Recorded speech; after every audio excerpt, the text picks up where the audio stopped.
Hey everyone. I don't really know where to start with this. I'm not the peppy, happy Elena Bennett that I usually am so easily, but the truth is this week I've done a lot more crying, and anytime I start talking about what's been going on in our nation, in our country, in our state, in our town, in our communities, it really breaks my heart. And I didn't really want to make a video because I didn't really know what to say. And also I knew that there's a lot of other awesome videos out there that are well done and help educate us on what's going on.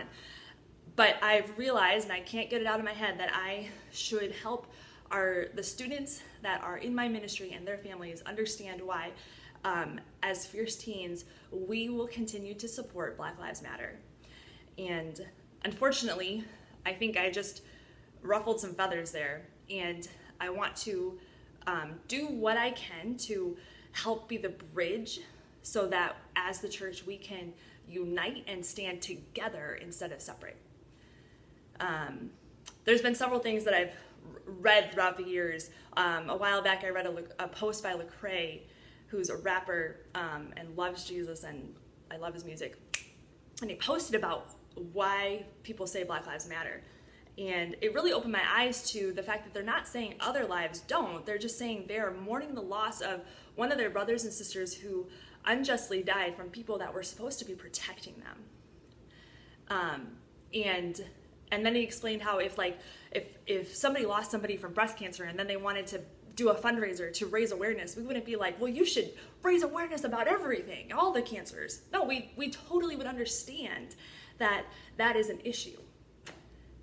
And so in the same way as the church, we need to be there to stand together with our brothers and sisters in the Black community and be quick to listen to the heartache of what's going on. One of them, the moms I talked to this week, she said, this is just everyday life for us. This isn't something new. And there was a lot I learned this week, just asking, hey, how are you processing this to the Black community? But I saw a post that I wanted to kind of bring up and hopefully, again, just help be the bridge. I saw a post by somebody that said, I tried to say like, hey, if we would just freak out about abortion, that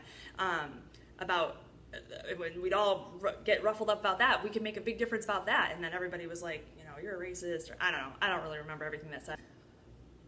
And I was thinking, when I was 12, I raised money, over $1,000, for crisis pregnancy centers in the area. And when I was in high school, I'd volunteer. And when I was a young adult, I would speak in schools to help students understand the value of who they were, the value of sex, the value of their dreams, the value of relationships, and how regardless on if they treat themselves with value or not, they still have value. So I totally understand and get that abortion is not okay, and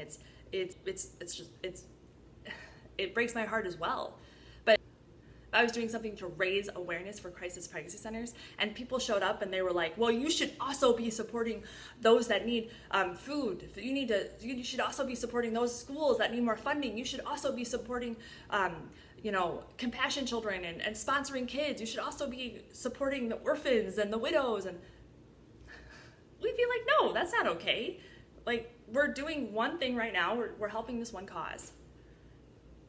And right now, my hope is that the church can be quick to listen and slow to speak so that we can live out what Jesus prayed in John 17 when he said, my prayer is not for them alone. I pray also for those who would believe in me through their message, that all of them may be one. Father, just as you are in me and I am in you, may they also be in us so that the world may believe that you have sent me. Ladies and gentlemen, there will not be reconciliation until the church takes a front row seat to being the bridge, because the only way reconciliation can happen is through Jesus. It's the only way. The world they're the ones that are doing a lot of the work right now, and I'm thankful that they are leading a cause that is just and biblical.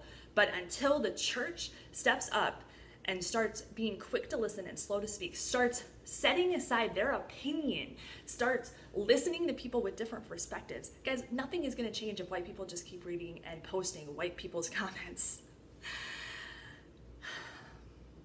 We've got to set aside what we know to be the bridge to help understand what's going on to our brothers and sisters.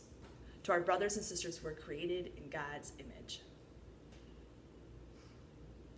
This isn't a political issue, although from what I'm understanding, there's redlining issues and there are things that we need to be aware of that can help in our voting. But I want to encourage you, do what you can this week to not necessarily read the news. I think there's a lot more people quietly protesting and gracefully protesting than rioting. But anyway, I won't get into that too much. I just want to help us to recognize this is a spiritual issue. This is a battle. And as Christians, we need to fight for our brothers and sisters. And the way we fight is to listen. The way we fight is to show up. The way we fight is to let them know, hey, let me know how I can stand with you so that we can be the church. We can be the church. So the world will know Jesus saves. Guys, I'm in. And I hope you are too. I love you all.